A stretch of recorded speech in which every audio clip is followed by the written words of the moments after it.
네, 오늘 국내 증시도 마감 지어졌습니다. 코스피, 코스닥 모두 양지수 상승불로 마감을 지어줬고요.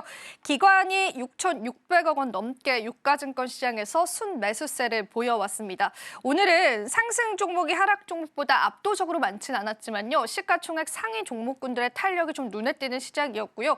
섹터 단으로 보자면은 건설주나 우크라이나 재건 관련주들 시장의 주인공이 됐습니다. 또 여행 관련주들도 오늘 시장에서 주목을 받았습니다.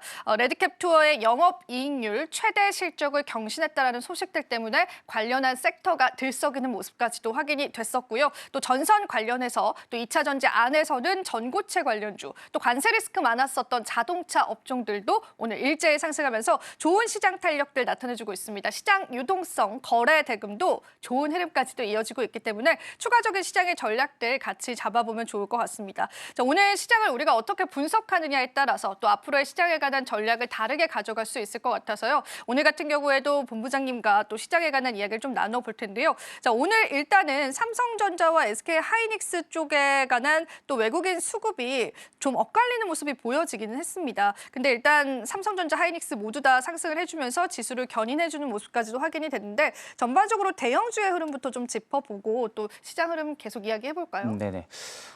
일단 삼성전자 같은 경우 강보합으로 일단은 뭐 마무리할 것 같고요. SK하이닉스도 지금 뭐 2%의 강세 흐름들로 일단은 지금 마감을 할 것으로 지금 보여지는데, SK하이닉스는 지금 삼성전자의 수급만 딱 놓고 봤을 때는 외국인은 오늘 일단은 매도세가 좀 잡히고 있거든요. 삼성전자 같은 경우는.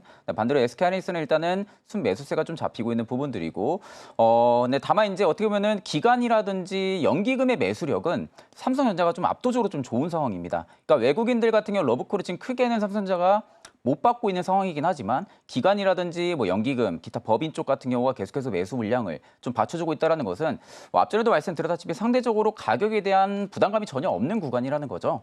그런 부분들, 그리고 최근에 HBM 쪽이라든지 그리고 중국의 이 공장 셧다운 해제 가능성, 이 이슈가 조금 더 더해지면서 긍정적인 좀 수급 흐름들이 좀 잡히고 있는 것으로 좀 판단을 하고 있고, SK하이닉스 같은 경우도 최근에 좀 추세 잘 유지를 시켜주고 있는 상황입니다.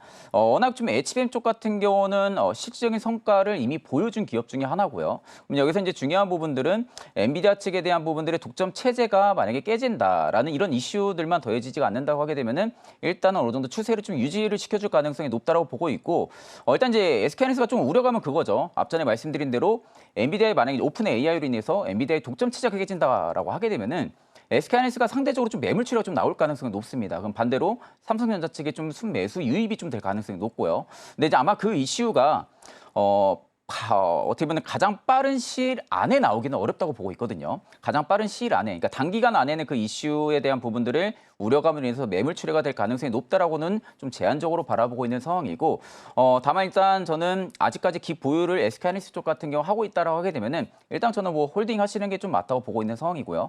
삼성전자 같은 경우도 뭐 지금 없으신 분들 같은 경우는 분할 매수를 충분히 받을 수 있는 그런 구간이라고 봅니다. 결국 삼성전자 같은 경우도 계속해서 뒤처지는 흐름들을 보여주지는 않을 거예요.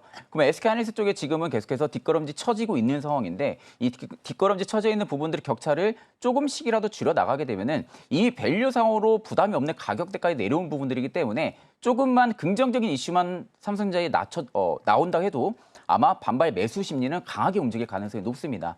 그만큼 좀 매력적인 밸류 구간이라는 점을 좀 체크를 했을 때는 삼성전자도 지금 굉장히 좋은 매수 구간이라고 보고 있고요. SK하이닉스도 최근에 단기 추세를 좀 살려주면서 움직여주고 있는 양상들이 연출이 되고 있기 때문에 추가적인 시세 분출 충분히 가능하지 않을까 그렇게 보고 있는 상황입니다. 네, 삼성전자, 하이닉스 전략들 살펴봤다라고 한다면 저희가 또 다양한 측면에서 시장을 바라볼 필요가 있을 것 같습니다. 자, 우선 오늘 또 코스닥 지수에서는요, 2차 전지 그러니까 소재주들이 굉장히 강했는데 특히나 에코프로비앱이 8%나 급등을 보여주면서 또 시장을 이끄는 모습까지도 확인이 됐습니다. 코스피 이전 상장 이슈들도 부각을 받았던 것 같고 실적에 관한 예상치들은 워낙 시장에서 안 좋게 봤었기 때문에 긍정적인 흐름들도 이어오지 않았을까 그런 생각이 좀 드는 시점인데요. 그래도 오늘은 또 코스피 시장에서 외국인 쪽의 매도는 조금 포착이 됩니다. 물론 선물 쪽으로의 매수는 들어왔는데 외국인의 이런 돌아섬 현상들 계속 이어질지의 여부들도 이야기를 좀 나눠보고 싶고요. 코스닥 쪽으로에 관한 시가총액 상위 종목군들의 흐름들도 한번 짚어주실 수 있을까요, 본부장님? 일단 뭐 2차 전지 쪽 같은 경우는 워낙 많이 빠졌기 때문에 기술적 반등으로 저는 좀 보고 있는 상황이거든요. 일단 뭐 관세, 뭐 면제에 대한 부분들이 대체랑 같이 묶여서 에코프로가 좀 나아졌다라고는 하지만 일단 저는 가장 큰 유력한 점유율 같은 경우는 주가가 좀 과도하게 빠진 부분들이 있어서 일부 기술적인 반등이 좀 나와주고 있다라고 좀 바라볼 수가 있고 그렇다 하게 되면 일단은 2차전 쪽 같은 경우 언제든지 눌릴 가능성을 생각을 해야 된다라는 겁니다. 일단 2차전 쪽 같은 경우는 지금 먹구름들이 사라진 부분들은 아니죠. 먹구름이 여전히 지금 형성이 되어 있는 상황이고 이미 뭐 EU에서도 지금 이산화탄소 배출 규제에 대한 부분들을 계속해서 이야기를 하고 있는 상황이고 앞전에 말씀드렸다시피 미국이나 유럽 같은 경우도 전기차 업체들의 지금 재고가 계속해서 많이 쌓여 있다라는 부분들은 2차 전지 업체들한테 상대적으로 부담감으로 작용을 할 수밖에 없습니다. 그러면 결국 1분기 실적도 당연히 좋지 못할 거라는 것은 누구나 다 알고 있는 사실이고요. 그렇다라는 것은 결국 지금의 주가가 부담스러운 가격은 아니지만 언제든 재차 또 빠져도 이상하지가 않은 그런 시점이라고 볼 수가 있는 겁니다. 그렇기 때문에 2차 전지 같은 경우는 기술적 반등으로 좀 체크를 하시는 게 좀 맞다고 보고 있고 레인보우 로보틱스 같은 경우 오늘 좀 1%대 넘게 좀 강세 흐름들이 좀 연출이 되고 있는데요. 로봇적 같은 경우는 저는 일단은 단기적인 재료는 좀 소멸이 됐다고 봅니다. 로봇 쪽 같은 경우 워낙 좀 계속해서 주가를 끌어왔던 부분들의 호재성에 대한 부분들이 일부 좀 소멸이 되면서 눌림이 나오긴 했지만 여전히 뭐 로봇 쪽 같은 경우는 계속 좀 관심을 지속적으로 잡고 바라보셔야 되는 좀 섹터군 중에 하나라고 보고 있고 그러면 결국 레인보우 로보틱스는 강점이라 하게 되면 이제 결국에는 휴머노이드 로봇, 즉 완성체에 대한 부분들의 다양한 다변 현상들. 그러니까 뭐 완성체 로봇도 만들 수가 있고 이족 보행이라든지 혹은 뭐 사족 보행이라든지 뭐 전투형 로봇이라든지 다양한 분야 쪽에서의 좀 로봇 기술력을 좀 가지고 있는 부분들이 계속해서 좀 부각이 될 가능성이 높다라고 보고 있는 상황이고요. 그렇다 하게 되면 결국 이제 레인보우 로보틱스 같은 경우도 지금 주가는 솔직히 잡기는 좀 부담스러울 것 같아요. 저 같은 경우도 이미 주가가 좀 많이 떠 있는 상황이긴 하지만 지금 보게 되면 주가가 단기 조정이 나왔지만 5일선을 또 이탈 안 하고 다시 안으로 들어오려 하는 모습들이 오늘 좀 나와주고 있는 상황이거든요. 그렇다 하게 되면은 일단 단기 트레이딩으로 접근하실 분들은 5일선을 이탈하는 라인을 좀 손절가로 잡으시면 되실 것 같습니다.